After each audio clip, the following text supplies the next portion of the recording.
Hi friends, അപ്പോൾ ഈ ഒരു പാർട്ട് കൊണ്ട് നമ്മൾ ഈ ഡ്രോയിങ് കംപ്ലീറ്റ് ചെയ്യാനായിട്ട് പോവുകയാണ്.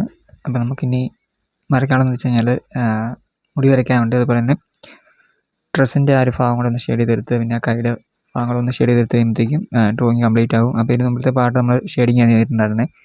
അപ്പം ആ ഒരു പാർട്ട് കണ്ട് നിങ്ങൾ വരച്ച് നോക്കിയോ എന്നുള്ള കാര്യങ്ങളൊക്കെ ഒന്ന് കമൻറ്റ് അറിയിക്കുക. അതുപോലെ തന്നെ മുമ്പത്തെ പാർട്ട് അത് ഔട്ട്ലൈൻ ചെയ്തിട്ടുണ്ടായിരുന്നു.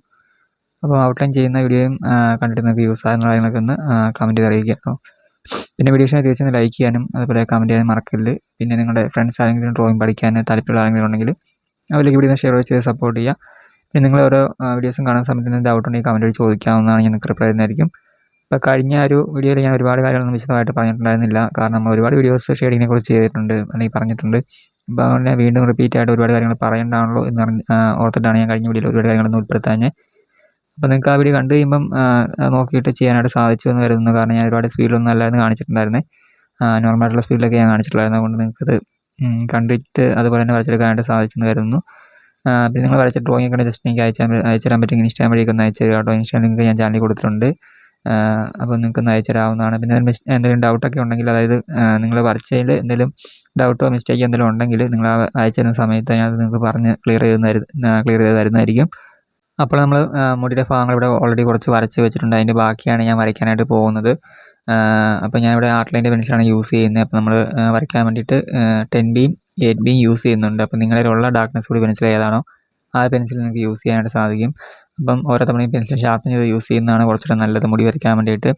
ഓരോ മുടി ഇടപോലെ എടുത്ത് വരുന്ന രീതിയിൽ തന്നെ, അതായത് മുടി വരുന്ന ആ രീതിയിൽ തന്നെ നിങ്ങൾ വരച്ചെടുക്കാൻ ശ്രമിക്കുക. പിന്നെ ആ ഒരു ഹെയർ സ്റ്റൈലും മനസ്സിലാക്കിയിട്ട് തന്നെ വരയ്ക്കാനായിട്ട് ശ്രമിക്കുക. നിങ്ങൾ ആ ഫോട്ടോ നോക്കി തന്നെ നല്ല രീതിയിൽ തന്നെ വരയ്ക്കാനായിട്ട് ശ്രമിക്കുക. അപ്പം നിങ്ങൾ വരച്ച് പോകുന്നതനുസരിച്ച് ആ ഗൈഡ് ലൈൻസ് മായ്ച്ചാലും മതിയാവും. അപ്പോൾ ഞാനിവിടെ മായ്ച്ചിട്ടുണ്ടെന്ന് പറഞ്ഞാൽ ഫുള്ളായിട്ട് ഞാൻ മായ്ച്ചിട്ടില്ല, ചെറിയൊരു വര കാണുന്ന രീതിയിലാണ് ഞാൻ മായ്ച്ച് വെച്ചിരിക്കുന്നത്. അപ്പോൾ നമുക്ക് ആ ഹെയർ കിടക്കുന്ന കറക്റ്റ് ആ ഒരു സ്റ്റൈല് മനസ്സിലാക്കാനും, പിന്നെ ആ ഒരു ഇടയ്ക്കൊക്കെ ഓരോ നരച്ച മുടികളൊക്കെ വരുന്നില്ല, അപ്പോൾ ആ മുടികളൊക്കെ നമുക്ക് കറക്റ്റായിട്ട് ഏത് കോളത്തിലാണ് വരുന്നെങ്കിൽ ആ കോളം കറക്റ്റായിട്ട് മനസ്സിലാക്കാൻ വേണ്ടിയിട്ടാണ് ഞാൻ പറഞ്ഞത്. നിങ്ങൾക്ക് പറ്റുമെങ്കിൽ ആ ഒരു രീതിയിൽ തന്നെ, നിങ്ങൾ ഫോട്ടോയിൽ കാണുന്ന ആ രീതിയിൽ തന്നെ നിങ്ങൾക്ക് വരയ്ക്കാനായിട്ട് പറ്റുമെങ്കിൽ ആദ്യം തന്നെ വരയ്ക്കുക. കാരണം നമ്മൾ ഒരു ഫോട്ടോ നോക്കി വരയ്ക്കുമ്പം മാക്സിമം ആ ഒരു ഫോട്ടോയിലുള്ള കാര്യങ്ങളൊക്കെ അതേപോലെ തന്നെ വരയ്ക്കാനായിട്ട് ശ്രമിക്കുക പാർട്ട് വരയ്ക്കുന്ന സമയത്ത്.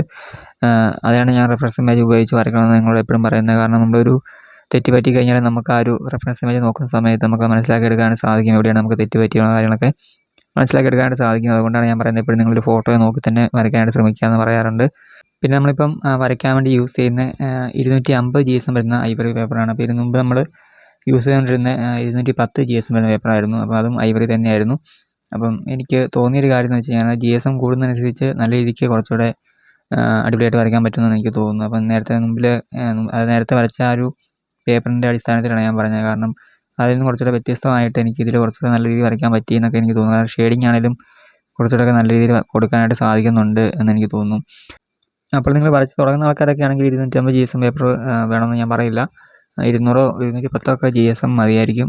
കാരണം നല്ല രീതിക്കൊന്ന് ഇമ്പ്രൂവ് ആയിട്ട് നിങ്ങൾ പേപ്പറിൻ്റെ GSM കൂട്ടി നോക്കിയാൽ മതി. അതാണ് ഞാൻ പറഞ്ഞത്. അപ്പം ഞാൻ ആദ്യം വരച്ച് തുടങ്ങിയ സമയത്ത് ഉപയോഗിച്ചിരുന്ന പേപ്പറിൻ്റെ കട്ടി എന്ന് വെച്ച് കഴിഞ്ഞാൽ 80 GSM ആയിരുന്നു, അല്ലെങ്കിൽ 70 GSM ഒക്കെ ആയിരുന്നു. അപ്പോൾ ആ ഒരു പേപ്പറിൽ നിന്നാണ് ഞാൻ 210 വന്നത്. പിന്നീടാണ് ഞാൻ ഇപ്പോൾ 250 GSM വാങ്ങുന്നത്. അപ്പോൾ നിങ്ങളുടെ ഒരു ഡ്രോയിങ് നല്ല രീതിയിലൊന്ന് ഇമ്പ്രൂവ് ആയി വരുന്നതിനനുസരിച്ച് നിങ്ങൾ പേപ്പർ ചേഞ്ച് ചെയ്താൽ മതി. വരച്ച് തുടങ്ങുന്ന സമയത്തൊക്കെ ഈ പറഞ്ഞ പോലെ ആ ഒരു GSM മതി, അതായത് 200 അല്ലെങ്കിൽ 210 അതിൻ്റെ താഴേക്കുള്ള GSM ആണെങ്കിൽ കുഴപ്പമൊന്നുമില്ല. നിങ്ങൾ വരയ്ക്കുമ്പോൾ ഒരുപാട് അമർത്തിപ്പിടിച്ച്, അതായത് പെൻസിൽ മേലെ അമർത്തിപ്പിടിച്ച് വരയ്ക്കാണ്ടൊക്കെ ഇരുന്നാൽ മതി GSM കുറഞ്ഞതനുസരിച്ചുള്ള പേപ്പറിലാണെങ്കിൽ. കാരണം പേപ്പർ കയറിപ്പോകാനായിട്ട് ചാൻസ് ഉണ്ട്, അല്ലെങ്കിൽ അതിൻ്റെ ആ ഒരു തടിപ്പ് അങ്ങേ സൈഡിലോട്ട് വരാൻ സാധ്യതയുണ്ട് പേപ്പറിൻ്റെ.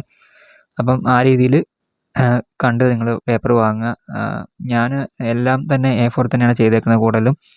അപ്പോൾ നിങ്ങൾക്കും A4 തന്നെ വരച്ച് തുടങ്ങിയാൽ മതി. വരച്ച് തുടങ്ങുന്ന സമയത്താണെങ്കിലും, അല്ലെങ്കിൽ ഡ്രോയിങ് ബുക്ക് വാങ്ങാനായിട്ട് കിട്ടും. അപ്പം ഡ്രോയിങ് ബുക്ക് വാങ്ങുവാണെങ്കിൽ നമുക്ക് അതിൽ GSM കൊടുത്തിട്ടുണ്ട്, എത്ര GSM എന്നുള്ള പേപ്പറിൻ്റെ GSM അതിൽ കൊടുത്തിട്ടുണ്ടാവും. അപ്പോൾ അങ്ങനെ ഡ്രോയിങ് ബുക്ക് വേണമെങ്കിലും വാങ്ങി നിങ്ങൾക്ക് യൂസ് ചെയ്യാം, ഇല്ലെങ്കിൽ പേപ്പർ വേണമെങ്കിലും വാങ്ങിക്കാം. അപ്പോൾ നിങ്ങളുടെ ഇഷ്ടം പോലെ നിങ്ങൾക്കത് ചൂസ് ചെയ്യാവുന്നതാണ്. പിന്നെ ഇപ്പോഴും പലരും കമൻറ്റ് വഴി ചോദിക്കുന്ന ഒരു കാര്യമാണ്, എത്ര സെൻറ്റിമീറ്ററാണ് ലൈൻസ് വരയ്ക്കാൻ വേണ്ടി എടുക്കുന്നത് ചോദിക്കാറുണ്ട്. അപ്പം ഞാൻ 2 സെൻറ്റിമീറ്റർ വെച്ചാണ് എടുക്കുന്നത്. അപ്പം ഓൾറെഡി നമ്മൾ അതിനെക്കുറിച്ചുള്ള വീഡിയോ ഒക്കെ ചെയ്തിട്ടുണ്ട്, ലൈൻസ് വരയ്ക്കുന്ന വീഡിയോ ഒക്കെ ചെയ്തിട്ടുണ്ട്. അപ്പോൾ അത് കണ്ടിട്ടില്ലെങ്കിൽ ജസ്റ്റ് ഒന്ന് കണ്ടു നോക്കാവുന്നതാണ്. അപ്പോൾ നമ്മൾ നേരത്തെ പറഞ്ഞാൽ നമ്മൾ ആ നരച്ച മുടിയുടെ ഭാഗങ്ങളൊക്കെ വരയ്ക്കുന്ന സമയത്ത് ആ ഒരു പേപ്പറിൻ്റെ ആ ഒരു ഭാഗത്ത് നിങ്ങൾ അതുപോലെ തന്നെ വിട്ടുവെച്ചാൽ മതി. അതായത് നരച്ച മുടി ആയതുകൊണ്ട് തന്നെ നമ്മളവിടെ കുറച്ച് ഒന്ന് ലൈറ്റ് കളർ ഷെയ്ഡ് കൊടുത്താൽ മതി. ബാക്കിയുള്ള ആ ഒരു മുടിയുടെ ഭാഗത്തേക്ക്, അതായത് കുറച്ചുകൂടി ഡാർക്കായിട്ട് വരുന്ന ആ ഭാഗത്ത് അത്യാവശ്യം നല്ല രീതിയിൽ തന്നെ ഡാർക്കായിട്ട് കൊടുക്കുക. അപ്പം നമുക്ക് ആ ഒരു വെളുത്ത മുടി എടുത്ത് നിൽക്കുന്ന രീതിയിൽ നമുക്ക് കിട്ടും. നിങ്ങൾ അതേപടി വിട്ടിട്ട് പോകില്ല, അതായത് നിങ്ങൾ പേപ്പറിൻ്റെ അതേപോലെ തന്നെ വിട്ടിട്ട് പോകാണ്ട് ഇടയ്ക്ക് ചെറിയ ലൈൻസ് പോലെ കൊടുക്കുക. ഞാനിപ്പോൾ ഇത്തിരി ലൈറ്റായിട്ടുള്ള വര അതിൻ്റെ ഇടയ്ക്കൂടെ കൊടുത്തിട്ടുണ്ട്. അതായത് നരച്ച മുടി ആ തോന്നുന്ന ഭാഗത്ത് ഇടയ്ക്കൂടെ ചെറിയ ലൈറ്റായിട്ടുള്ള ഒരു വര ഞാൻ കൊടുത്തിട്ടുണ്ട്. പിന്നെ ചിലരൊക്കെ എനിക്ക് ഡ്രോയിങ് അയച്ചു തരുന്നുണ്ട്, ഇൻസ്റ്റാഗ്രാം വഴി അയച്ചു തരുന്നുണ്ട്. പിന്നെ ചിലർ ചോദിച്ചിട്ടുണ്ടായിരുന്നു ഇൻസ്റ്റാഗ്രാം വഴി അല്ലാണ്ട് എങ്ങനെയാണ് അയച്ചിരുന്നത് ചോദിച്ചിട്ടുണ്ടായിരുന്നു. അപ്പോൾ ഞാൻ ഫേസ്ബുക്ക് പേജിൻ്റെ ലിങ്ക് കൂടെ ഈ ഒരു ചാനലിൽ കൊടുത്തിട്ടുണ്ട്. അപ്പോൾ നിങ്ങൾക്ക് അതുവഴി വന്നിട്ട് ഫോട്ടോസൊക്കെ അയച്ചു തരാവുന്നതാണ്, ഡ്രോയിങ്ങിൻ്റെ ആ ഒരു ഇമേജൊക്കെ അയച്ചു തരാവുന്നതാണ്. അപ്പം ഫേസ്ബുക്ക് പേജൂടെ ജസ്റ്റ് ഒന്ന് ഫോളോ ചെയ്യുക, അതുപോലെ ഇൻസ്റ്റാഗ്രാം പേജൂടെ ജസ്റ്റ് ഒന്ന് ഫോളോ ചെയ്യുക വരുന്ന സമയത്ത്. അതിൽ മിക്കവരും അയച്ചു തരുന്ന ആ ഒരു ഡ്രോയിങ് അത്യാവശ്യം നല്ല ഡ്രോയിങ് തന്നെയാണ്. പിന്നെ ചില മിസ്റ്റേക്കൊക്കെ ഉണ്ട്. അത് മെയിനായിട്ട് വരുന്ന പ്രശ്നം എന്ന് വെച്ച് കഴിഞ്ഞാൽ നിങ്ങൾ ഔട്ട്ലൈൻ ചെയ്യുന്ന സമയത്ത് ഒരു മിസ്റ്റേക്ക് വരുന്നതാണ്. കാരണം ഔട്ട്ലൈൻ ചെയ്യുമ്പം ആ ഒരു ഫേസിൻ്റെ ഷേപ്പ് കറക്റ്റായിട്ട് കിട്ടിയില്ല എങ്കിൽ നമ്മൾ ആ ഡ്രോയിങ് ഫിനിഷ് ആകുമ്പോഴത്തേക്കും ആ ഒരു ഡ്രോയിങ് നല്ല രീതിയിൽ നമുക്ക് കിട്ടത്തില്ല. കാരണം ആ ഒരു ഫേസിൻ്റെ ആ ഒരു ഷേപ്പ് മാറുമ്പം ആ ഒരാളിൻ്റെ തന്നെ ഷേപ്പ് മാറിപ്പോവുകയാണ് ചെയ്യുന്നത്. അപ്പം ആ ഒരു നമ്മൾ ആ ഫോട്ടോയും ആ ഡ്രോയിങ്ങും വെച്ച് നോക്കുന്ന സമയത്ത് നമുക്ക് ആ ഒരു ഇത് കിട്ടത്തില്ല, അതായത് ഒരുപോലെ തോന്നത്തില്ല. അപ്പോൾ നിങ്ങൾ ഔട്ട്ലൈൻ ചെയ്യുന്ന സമയത്ത് ഒന്ന് കറക്റ്റായിട്ട് ചെയ്താൽ മതി. അത് ഞാൻ എപ്പോഴും പറയുന്നൊരു കാര്യമാണ്. നിങ്ങൾ ഔട്ട്ലൈൻ ചെയ്യുമ്പം എത്ര സമയത്താണെങ്കിലും കുഴപ്പമില്ല, ഔട്ട്ലൈൻ ചെയ്യുമ്പോൾ നല്ല ഇതായിട്ട് തന്നെ ചെയ്യുക എന്നുള്ളത്. കാരണം ഔട്ട്ലൈൻ നന്നായിരുന്നാൽ മാത്രമേ നമുക്ക് ആ ഡ്രോയിങ്ങും അടിപൊളിയായിട്ട് വരയ്ക്കാനായിട്ട് സാധിക്കത്തുള്ളൂ. അപ്പോൾ ഇനിയെങ്കിലും നിങ്ങൾ ഔട്ട്ലൈൻ ചെയ്യുന്ന സമയത്ത് ആ ഒരു കാര്യമൊക്കെ ഒന്ന് കറക്റ്റ് ചെയ്യാനായിട്ട് ശ്രമിക്കുക. ഔട്ട്ലൈൻ ചെയ്യുന്ന വീഡിയോ നമ്മൾ ഒരുപാട് ഈ ഒരു ചാനൽ ചെയ്തിട്ടുണ്ട്. അതുകൊണ്ട് ഏതൊരു ഔട്ട്ലൈൻ ചെയ്യുന്ന പാർട്ട് കണ്ടാലും നിങ്ങൾക്ക് ചെയ്തെടുക്കാനായിട്ട് സാധിക്കും, അല്ലെങ്കിൽ വരച്ചെടുക്കാനായിട്ട് സാധിക്കും. അപ്പോൾ നമ്മൾ ഫ്രീ ഹാൻഡായിട്ട് വരയ്ക്കുന്നതും ഉണ്ട്, അതുപോലെ തന്നെ ഗ്രിഡ് മെത്തേഡ് ഉപയോഗിച്ച് വരയ്ക്കുന്ന ഔട്ട്ലൈനും ഉണ്ട്.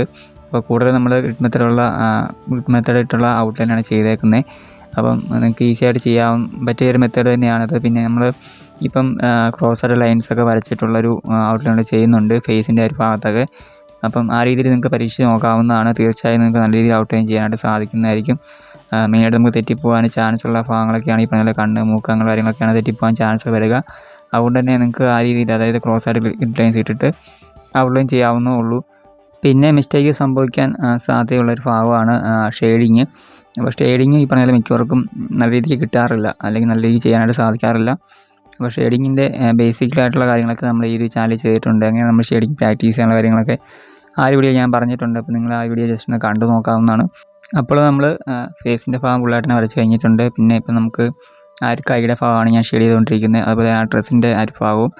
അപ്പം ആ ഡ്രസ്സിൻ്റെ താഴോട്ട് വരുന്ന ഭാഗത്ത്, അതായത് കൈയുടെ തൊട്ട് താഴെ വരുന്ന ഭാഗത്ത് ഫുള്ളായിട്ട് ഡാർക്ക് ഷെയ്ഡാണ് വരുന്നത്. അപ്പോൾ അവിടെ ഫുള്ളായിട്ട് തന്നെ ഡാർക്ക് ഷെയ്ഡ് കൊടുക്കുക. നിങ്ങളുടെ ഉള്ള ഡാർക്ക്നെസ് കൂടി പെൻസിൽ ഏതാണ് ആ പെൻസിൽ നിങ്ങൾക്ക് യൂസ് ചെയ്യാവുന്നതാണ്. പിന്നെ ഷർട്ടിൽ വരുന്ന ആ ഡിസൈനൊക്കെ മാക്സിമം ഞാൻ അതുപോലെ തന്നെ കൊടുക്കാനായിട്ട് ശ്രമിച്ചിട്ടുണ്ട്. അപ്പം നിങ്ങളുടെ ഒരു കഴിവ് വരെ നിങ്ങളത് കൊടുക്കുക. മെയിനായിട്ട് നിങ്ങൾ ഫേസ് നല്ല രീതിയിൽ വരയ്ക്കാനായിട്ട് ഫോക്കസ് ചെയ്യുക. നേരത്തെ പറഞ്ഞ പോലെ ഔട്ട്ലൈൻ ചെയ്യുന്ന കാര്യത്തിൽ, അതുപോലെ ഷെയ്ഡിങ് ചെയ്യുന്ന കാര്യത്തിലൊക്കെ ഒന്ന് ഇമ്പ്രൂവ് ചെയ്ത് കൊണ്ടുവരാനായിട്ട് ശ്രമിക്കുക. അതുപോലെ കണ്ണ്, മൂക്ക് ആ കാര്യങ്ങളൊക്കെ നല്ല രീതിയിൽ വരയ്ക്കാനായിട്ട് പഠിക്കുക. അതിനുശേഷം മാത്രം നമുക്ക് ആ ഡ്രസ്സിൻ്റെ ആ ഒരു വർക്കിലേക്കൊക്കെ കടന്നാൽ മതി. അപ്പോൾ നമുക്ക് ബാക്കിയുള്ള ഭാഗങ്ങളൊക്കെ ജസ്റ്റ് ഒന്ന് വരച്ചിട്ട് ഈ ഡ്രോയിങ് ഫിനിഷ് ചെയ്യാം. അപ്പോൾ ഈ ഡ്രോയിങ് നിങ്ങൾക്ക് ഇഷ്ടമായി തീർച്ചയായും ലൈക്ക് ചെയ്യുക, അതുപോലെ ഷെയർ ചെയ്യുക, കമൻറ്റ് ചെയ്യുക. പിന്നെ ഡ്രോയിങ് പഠിക്കാൻ താല്പര്യമുള്ള ആൾക്കാരാണെങ്കിലും ഈ ചാനൽ സബ്സ്ക്രൈബ് ചെയ്തിരുന്നു സബ്സ്ക്രൈബ് ചെയ്യുക. നിങ്ങൾക്ക് ഉപകാരപ്പെടുന്ന ഒരുപാട് ഡ്രോയിങ് വീഡിയോസ് ഈ ഒരു ചാനൽ വഴി ഞാൻ അപ്ലോഡ് ചെയ്യുന്നുണ്ട്. അപ്പോൾ അതൊക്കെ കണ്ടിട്ട് നിങ്ങൾ പ്രാക്ടീസ് ചെയ്യാൻ നിങ്ങൾക്ക് ഈസിയായിട്ട് ഡ്രോയിങ് പഠിക്കാവുന്നുള്ളൂ കേട്ടോ.